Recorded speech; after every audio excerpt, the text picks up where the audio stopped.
I'm blue. Shall we? Ready. Shall we? Yeah. Do I look like the odd man standing out with the white I mean, yeah, you're not wearing blue. You did not get the memo There's whatsoever. a stripe of blue. Yeah, what's the stripe of blue doing? Like the red and the white. Well, we are can all have right, fun but the with blue- this. Let's just introduce it. We're going to have fun with it. This is our first one. Who gives a Hello, poo-poo? thank you. You are watching us on the internet or via a podcast stream, one of the two. This is the Nonprofit Network, and this is our inaugural. Inaugural. Is that how you And say some that? people also This say is our- via, not via. But you know what? We're going to go with his word.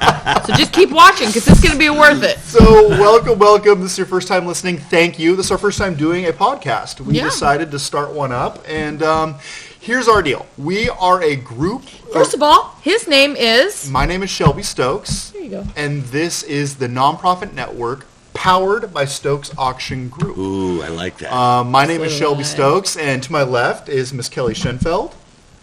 And my name is Mr. Paul Schenfeld. Thanks for That- joining us, everybody.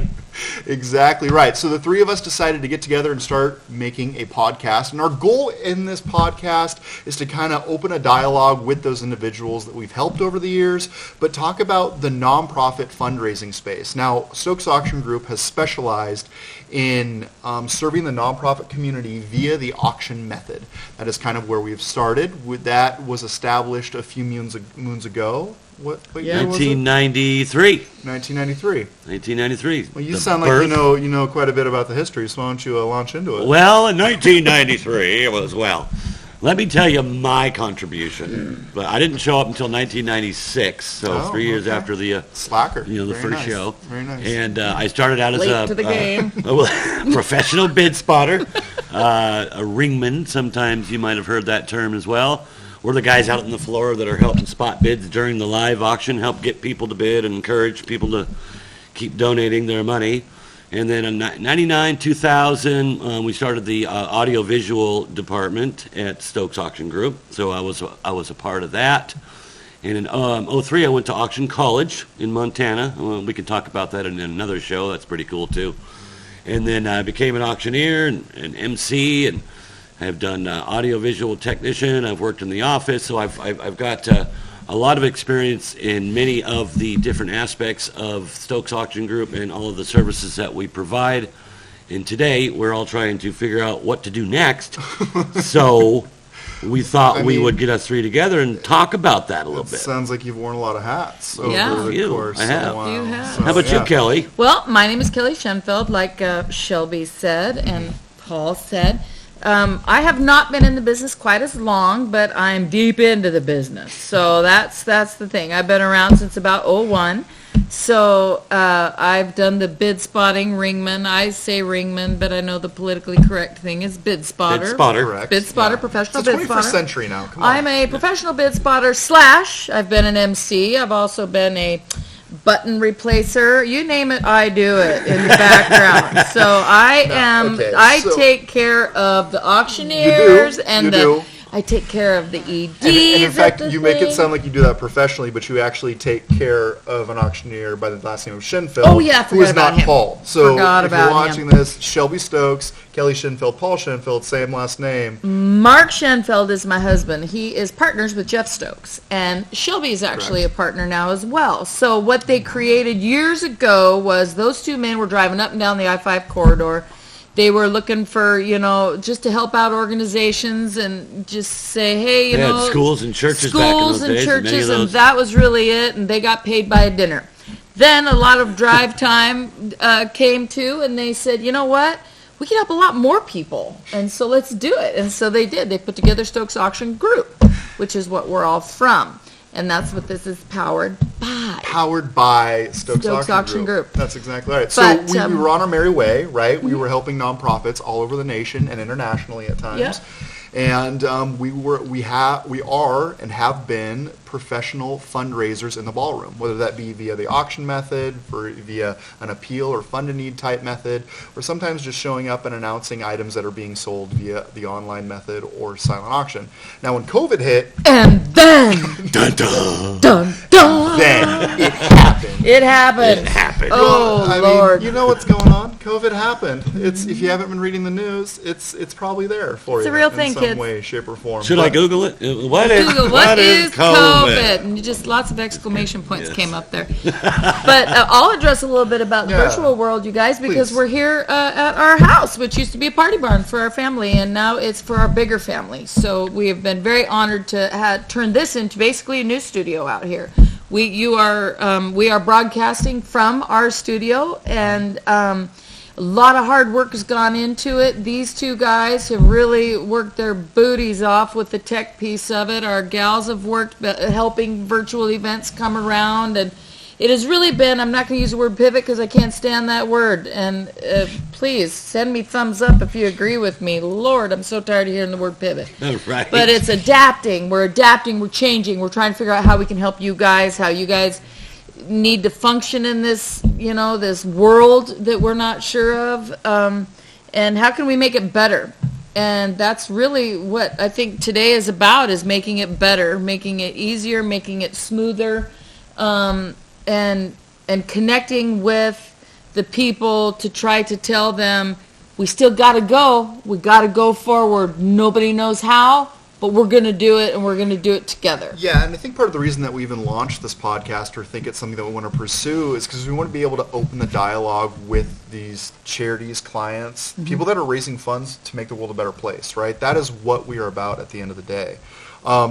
Because we can't go in person and raise money, a lot of our customers or traditional in-person fundraisers are now tasked with, what do we do? Do we do virtual? Do we do in-person? Right. At which path do we choose? Because there's really like 2 or 3, 4, 5 different ways you can do one of these hybrid type events. Yeah. So in your opinion, Paul, like, how do you see these nonprofits raising money and replacing the in-person fundraising gala? Like, what's the best way to move forward on that? Well, I think that we have proved that in the last year here in the studio that Kelly mentioned. Is I like the virtual platform, Right. which all virtual, because we get the same question: is it worth it to do a hybrid?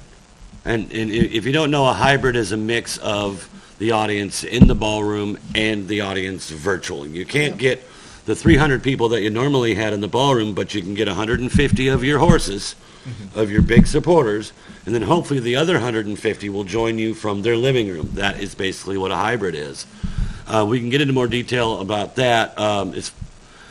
It's specifically cost, because that's what it really boils down to. Yeah. What does it cost to bring a cameraman, to bring the audio equipment, to do the streaming, to go on the YouTube and the Facebook and all that? There's a lot of additional cost to do a hybrid. Well, and not to mention, I think one of the downsides that we've seen to the hybrid model is trying to put on a good presentation for both the at-home viewer and the in-person attendee, right? I mean, trying to split that both ways has been difficult for us. And we've seen big fundraising events that have done it with some success, but there's still the issue that we pop into of big donors trying to give on items or towards items remotely, and their bids being missed. Or somebody bidding in the ballroom, and all of a sudden you're waiting for somebody 3 area codes away online. These are issues that we're seeing pop up over and over, and if there was a magic solution that somebody had come up with, we would have already found it by now. So we're just going to continue to evolve it and kind of see where it goes. And I'm going to talk about the warm and fuzzy stuff more too. That's going to be my position in this podcast. I'm going to be the warm and fuzzy. You're going to be the warm and fuzzy. You're going to be the lifter. I'm going to be the lifter today. Today I'm the lifter. Sometimes I'm kind of known as the woe downer. Yeah. But not today. Not today. Not today. Not happening. But I will tell you Here that I comes think Debbie Downer. Not today. I think that the reason that the hybrids wanted to launch was because people still wanted to engage everybody. And there was the fear of people feeling left out. So Paul used words like horses.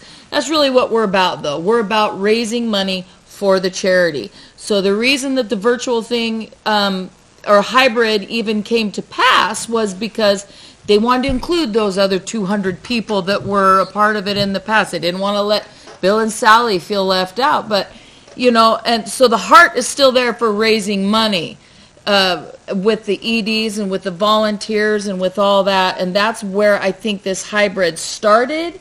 But I think, like you said, Shelby, like Paul, it's all virtual is way better. Maybe some of the stuff that you could do off of that, which we've all talked about over and over, is, we're recording every virtual auction that we do.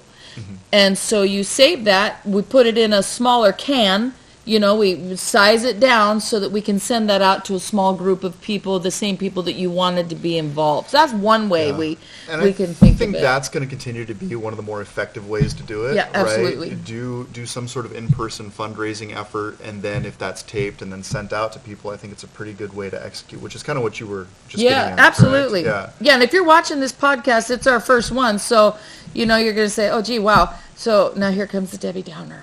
No, Debbie Downer. Here. Debbie's here.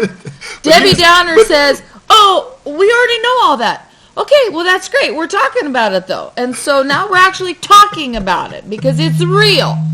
Well, and he didn't mute his phone just now. I did not mute my phone. And that, in the virtual world, is everything. That is a party foul. It's a random number, too. So. Shelby brought up a really, really good point. Winner? I don't know. See, they're going to try and take me off this course. You see it happening?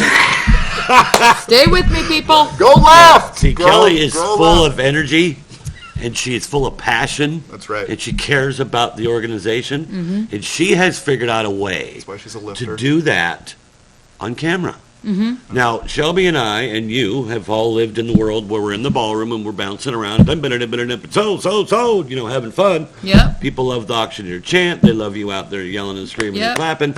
You have figured out a really good way up on screen to bring that energy out through the video world, and I really admire you for that, and it really does show. You know what? I think that what we have found, and I know you two will agree with this, is that when we first started this, it was one presenter.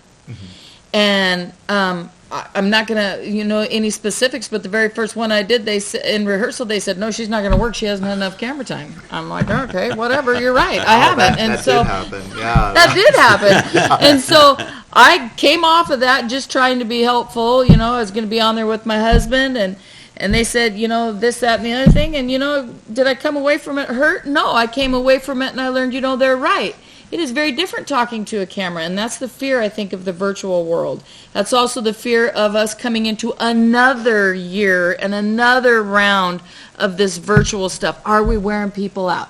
We did it one year. The numbers were great. Now here we are again. Do we do it again? I don't know. Are people getting tired of it?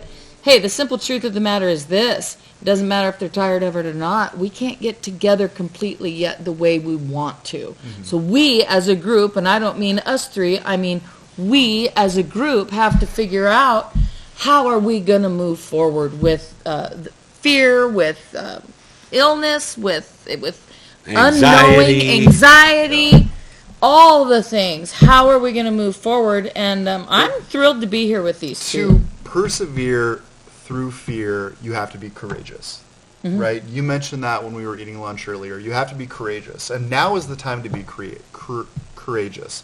I think that what a lot of nonprofits are going to be up against in the next 12 months is what is that board going to choose to do? Are they going to go virtual? Are they going to decide to go in person with a small gathering of 50 or less? I mean, all of these conversations are being had right now, and I really think that your final decision is going to come down to what that board wants to do. Ever-changing boards. Ever-changing, right? And what we have found is maybe the hybrid isn't the best way to move forward, or maybe if you have the board that's pushing that direction, maybe it is. Now, we've been in this space long enough to know that when those big supporters come in and they say we want it a certain way, often the organization will pivot to make that happen, no matter what the case may be. So it's really an interesting time. Like, it's an exciting time. It's a little scary because, like you said, we don't really know what the future has in store, but I think we're all going to be better for it. Don't you guys? I do, and I also believe that fear, as you mentioned, apprehension, is drawing many organizations to say, you know what, I'm just going to wait.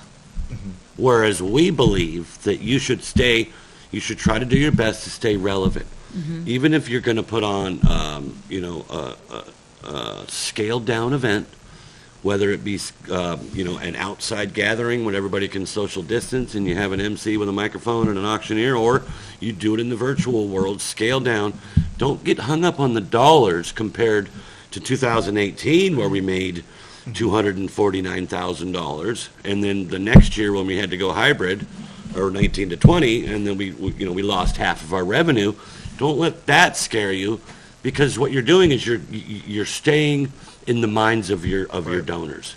If losing 1 year of doing an event could have adverse effects on your support, that donor may have been steered towards another organization. If you just try to stay relevant, which is kind of what we're talking about as far as us as well. Yeah, I mean, staying relevant is what it's about, and I think you really hit on a good point. Like, if those donors are going to give, and inevitably a lot of these people that choose to give to philanthropic organizations are going to give somewhere and give something.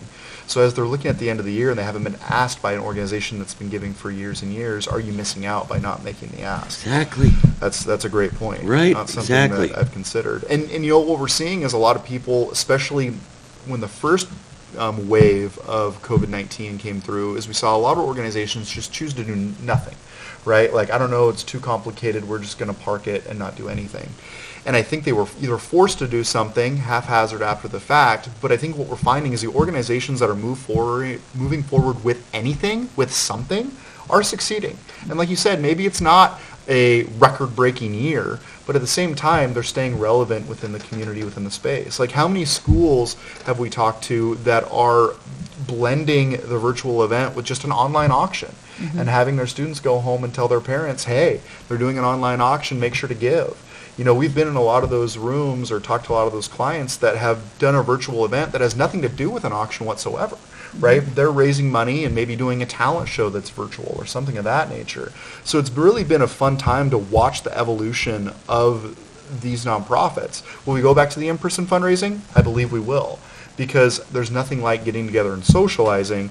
Obviously, that kind of has a black eye right now. It does. However, you know what, that it opens up that door to talk about the fact that just because we're going through what we're going through doesn't mean that the need that these organizations have doesn't exist. Absolutely. It still exists. And that's where the passion piece comes in. And so, you know, what we're talking about a little bit today is the mechanics and the business end of the deal. And it's very important because it makes it work. That being said, these organizations still have the same things happening that were happening prior to COVID, and to be honest with you, some of them have worse situations. So the need for raising money, however that looks, is still alive, and it's actually stronger than it was before.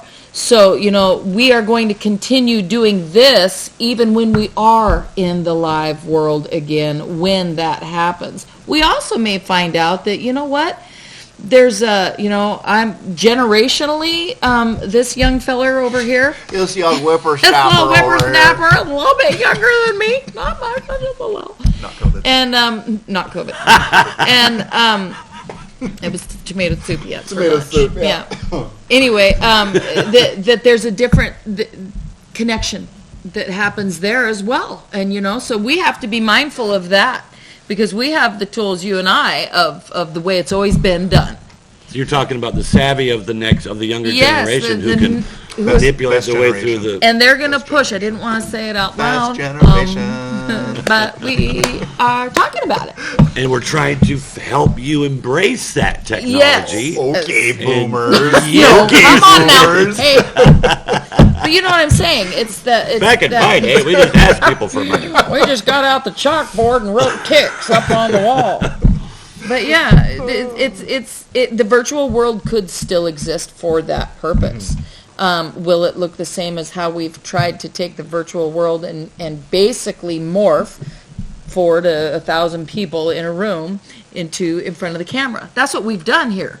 And instead, who knows, through evolution of all of this, what that could look like for you guys too. You know, us too, because we're hip, man. We're hip. What? We're hip. We're hip, man. We're in. We got it. We're with you. I'm going to put a streamer on my walker later. It's going to be great. What was that? Was that a power Case walk? back For in. those of you listening, she Yeah. had her palms. You were ready to go.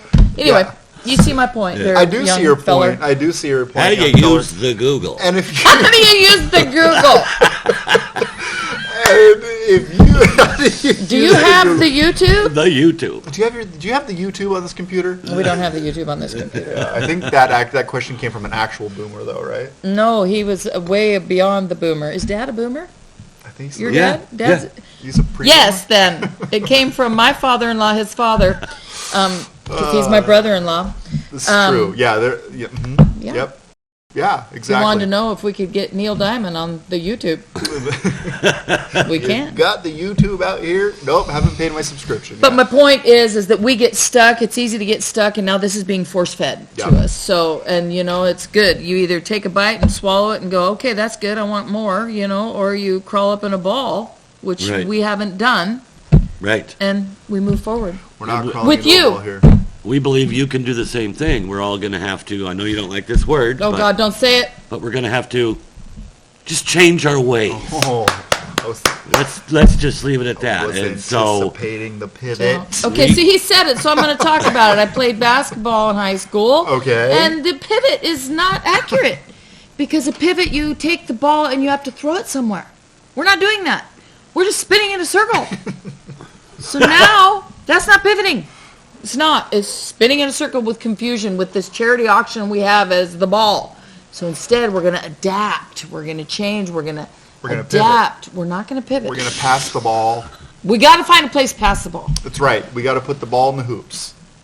There's your sports reference. Now for I'll the take day. there it is. Hey, there it is. Hang with us, guys. It's going to get better as you watch more and more, It's gonna but get we're better. having a good time It's if gonna that get matters better. to anyone. Yeah, so here's the deal. This is our episode 0. I wasn't even confident enough to give this episode a number because I feel like this is our first outing into podcast. And I like it so far, so we're putting it up. Yeah, so exactly. I'm excited about But it. honestly, like the goal of this podcast and this dialogue is to give you the information you may want or need, right? So if you have questions, feel free to submit them. We're going to have this on YouTube. You can feel free to email our group, and we will get your questions and or stories into this podcast and continue to open the dialogue and have the back and forth. I think we're also going to bring people in. Yeah. So we're going to bring in some seasoned auctioneers, some new auctioneers. We're going to bring in people that have been in the industry, the events industry for a long time. We're going to bring in florists. We're going to bring in, just anybody that you could think of that's a piece of the charity auction / virtual auction world, and we're going to talk to them. Yeah. Which is why we landed on Nonprofit Network. It's why we landed on Nonprofit Network. Because this is a network of people. It's a community that we're entrenched in. We've done a lot of work in the Pacific Northwest. Yep. That's our hometown or our home base. But we've flown all over the country and even internationally helping nonprofits raise money. And we are going to continue to help those partners do what they do best, and it's raise money for a good cause. So we're excited about the future. We're scared of the future a little bit. But ultimately, this is mainly powered by you, the listener, you, the guest, and we're going to continue to put this out. We're not We going are. anywhere, so feel free to touch base with us. Right, and we just want to talk to you, and we want you to talk to us, and just ask us questions. It's it's a serious forum, but we want to, we want to have fun and help make light of it, so you don't get so nervous and scared away from it. We're going to answer the serious questions. Yeah, we're learning along the way, just like you are. And I'd like to be able to address, the top 10 questions that our account managers are getting by the phone or via email. Yeah. We're getting a lot of questions like, And know that that's part of where the content Yeah. from today came from, right? Like our consultants are having conversations with nonprofit organizations, and they're saying, what the heck do we do? What do we like, do? We've done this virtual event. Do we go hybrid? Do we go in person? Do we go this way? Do we do that? I mean, that is directly from our team as of not even 5 business days ago. Right. So that's going to continue to happen, Yep, right? absolutely, Yeah. absolutely. That is what's happening right now, as we just were talking about. Is I know you're going to want answers. You're not going to sit and listen to us for entertainment solely, even though I know we're very, very funny. So funny. But So you're going to funny. okay, get to the bread and butter. Why am I here? Why am I listening to you? And so we would like to hear some feedback from you as far as what your concerns are. We can talk about what concerns that we already are very aware of as far as, what should I do? Do I do hybrid? How much does hybrid cost? Can we do a virtual? How much does this cost? What does that cost? Well, I can put it to you this way. If you do nothing, you're not going to make any money. Mm-hmm. So isn't 50 grand better than 150 that you did when you were live? Yeah. In my view, it is. You stay relevant. and your organization has 50 grand more than you did before the event. I mean, to me, that just makes sense. Right. And let us know, too. Do you think that we should highlight a charity? You know, do you think we should pick like a that charity idea. and highlight them and give you the specifics on them and say, you know, this is what they decided, this is what they're doing. And then, you know, if you want to donate to that, you can. And boom, here it is. You know what we should do is we should each choose our favorite charity, and maybe over the next handful of episodes. That's so hard, though, charity. Yeah, Favorite I know. charity. Favorite organs. You can't choose it because I have so many. Well, how about we'll roll that one around a little bit. Yeah. But it's a great. I see where he's going. We do enough podcasts, we can get to all of them. All of them. That's the thing. We're going to be doing it once a week. This is episode number 7,045. By then, we'll all be sweating and going, hello, everyone. Welcome to our podcast. That is exactly right. Well, thank you so much for joining us. If you're watching the video version, hello. This is going to be on YouTube. It's essentially where this is going to go. But we're also going to drop this podcast feed into all the podcatchers. So, and keep in mind, we're all a part of the same community. True. And the same community is trying to figure out how do we move forward. And we're here to tell you we got no clue. But we are going to do it with you together somehow. Because forward is better than nothing. Oh, man, that's good. That was powerful and good. strong. Right. Good. She's already cashing the royalty on the on So, the hey, t-shirt. follow us on Facebook. Please subscribe to this podcast. Become a part of our family, our group. We love that word. Yep. We have a ton of auctioneers and a ton of bid spotters, ringmen, MCs. It's got to be a collective 1,000 years worth of experience between all 45 or 50 of us. Maybe we should run that number. Right? Yeah, what would that number be? Right? That's a lot of experience. Oh, well, thank you so much for joining us. Check out the attached description. You'll be able to see where to follow us. Like Paul said, we're on Facebook, we're on YouTube, or check us out on any of the podcast applications. We appreciate you being with us. Let us know what you think. See you soon. All right. Thanks, you guys. Talk soon. Later.